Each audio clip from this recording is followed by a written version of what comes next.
बिस्मिल्लाहिर्रहमानिर्रहीम। 10वीं जमात math first algebra में पहला तजुर्बा प्रैक्टिकल हम देखेंगे। एक्स महवर के ऊपर 3 इकाई, मकसद क्या है? एक्स महवर के ऊपर 3 इकाई और वाई महवर के बाईं तरफ 4 इकाई फासले पर उनके मुतवाज़ी खतूत खींचिए।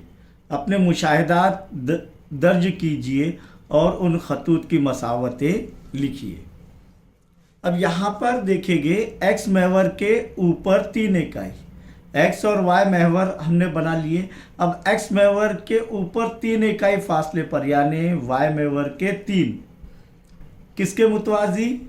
एक्स महवर के मुतवाज़ी एक ख़त खींचना है। अब बाज़ औक़ात ऐसा भी आ सकता है कि एक्स महवर के नीचे 4 इकाई, तो नफ़ी 4 पर जाना पड़ेगा आपको। समझ में आया? यहाँ पर नफ़ी 3 तक है। एक्स महवर के नीचे नफ़ी 2 इकाई, तो नफ़ी अपने 2 इकाई, तो नफ़ी 2 तक जाना पड़ेगा और एक्स महवर के मुतवाज़ी ख़त खींचना है। इसी तरह वाई महवर के बाएं तरफ, अब ये दाई तरफ है, 0 के दाई तरफ और ये 0 के बाई तरफ, कितने इकाई पर? 4 इकाई के फासले पर। तो यहाँ पर 4 इकाई फासला कहाँ तक रहेगा? नफ़ी 4 तक रहेगा और वाई महवर के मुतवाज़ी ख़त खींचना है और इनकी मसावतें भी लिखना है। तो यहाँ पर ज़रूरी अशिया क्या क्या है? तरसीबी कागज़, नाप पट्टी, पेंसिल, रबर। एक्स वाई मुद्दित तरसीबी कागज़ पर बना लिए हमने। एक्स वाई जो है महवर बना लिए जिससे 4 रुबात बन रहे हैं।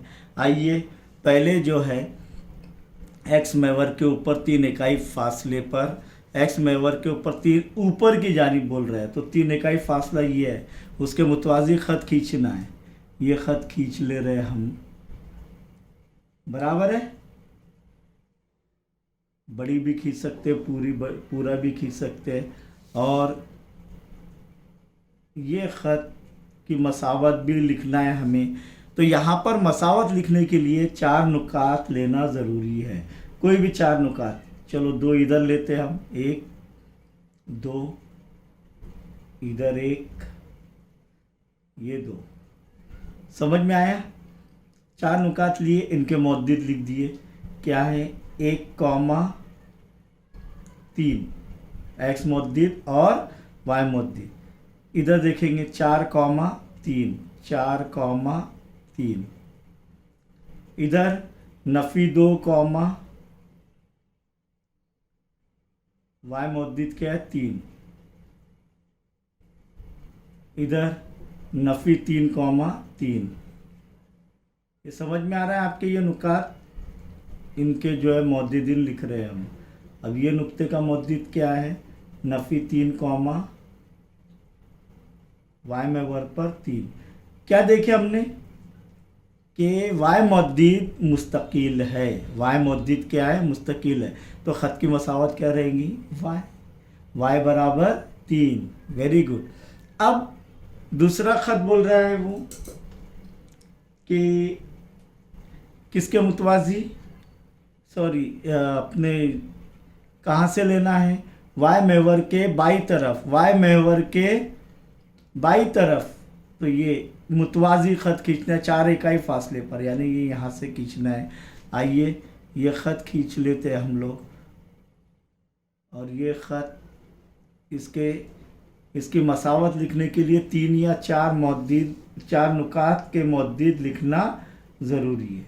इससे क्लियर नहीं दिख रहा है? ये नीली पेन से करते हैं हम लोग। आप पेंसिल से करना है आपको। किससे करना है? पेंसिल से। क्लियर दिखने के लिए ये बना लिया हमने, टेढ़ी होगी थोड़ी। चलिए ये एक नुक्ता लेते हैं हम, 2, नफ़ी 4, 2,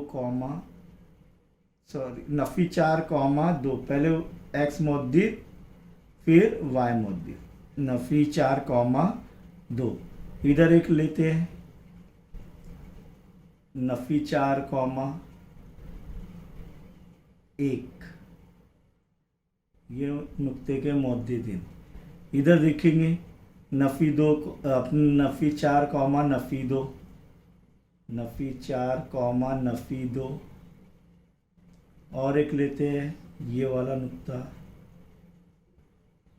क्या रहेगा? एक्स मौद्दिद नफ़ी 4 है, नफ़ी 4 कॉमा नफ़ी 3। आइए मुशाहिदाती जिदूल के अंदर या मुशाहिदात के अंदर पहले देखेंगे एक्स महवर के ऊपर 3 इकाई फासले पर एक्स महवर के मुतवाज़ी ख़त ए बी, नाम दे देंगे इसका, चलिए ए बी, ये ख़त ए बी के मौद्दिदीन 4 नुकात लेंगे कोई भी, तो ये लेंगे नफ़ी 3 कॉमा 3, नफ़ी 3 कॉमा 3, उसके बाद नफ़ी 2 कॉमा 3, नफ़ी 2 कॉमा 3, उसके बाद 1 कॉमा 3, उसके बाद 4 कॉमा 3। अब आप देखेंगे एक्स महवर के मुतवाज़ी ख़त है, कौन सा मौद्दिद मुस्तकिल है, वाई मौद्दिद, इसलिए ख़त ए बी की मसावत क्या रहेगी, वाई बराबर 3, वाई बराबर 3, ये ख़त ए बी की मसावत। अब वाई महवर के बाई तरफ 4 इकाई फासले पर वाई महवर के मुतवाज़ी ख़त पी क्यू, इसका नाम पी क्यू दे देते हैं हम लोग, पी क्यू, ख़त पी क्यू, समझ में आया, ख़त पी क्यू। अब इसकी मसावत लिखने के लिए पहले देखेंगे यहाँ पर ख़त पी क्यू नफ़ी 4 कॉमा 2, फिर नफ़ी 1 4 कॉमा 1, फिर नफ़ी 4 कॉमा नफ़ी 2, फिर नफ़ी 4 कॉमा नफ़ी 3। कौन सा मौद्दिद मुस्तकिल है, एक्स मौद्दिद मुस्तकिल है, कितना है वो, नफ़ी 4, और ये मुस्तकिल है, इसीलिए किसके मुतवाज़ी है ख़त, ये वाई महवर के, और कौन सा मौद्दिद मुस्तकिल है, एक्स, इसीलिए ख़त पी क्यू की मसावत क्या रहेंगी, एक्स बराबर नफ़ी 4। Very good. तो यहाँ पर नतीजा क्या लिखेंगे हम कि नंबर 1, एक्स महवर के ऊपर 3 इकाई फासले पर एक्स महवर के मुतवाज़ी ख़त की मसावत y बराबर 3, और y महवर के बाई तरफ 4 इकाई फासले पर y महवर के मुतवाज़ी ख़त की मसावत x बराबर नफ़ी 4। समझ में आया।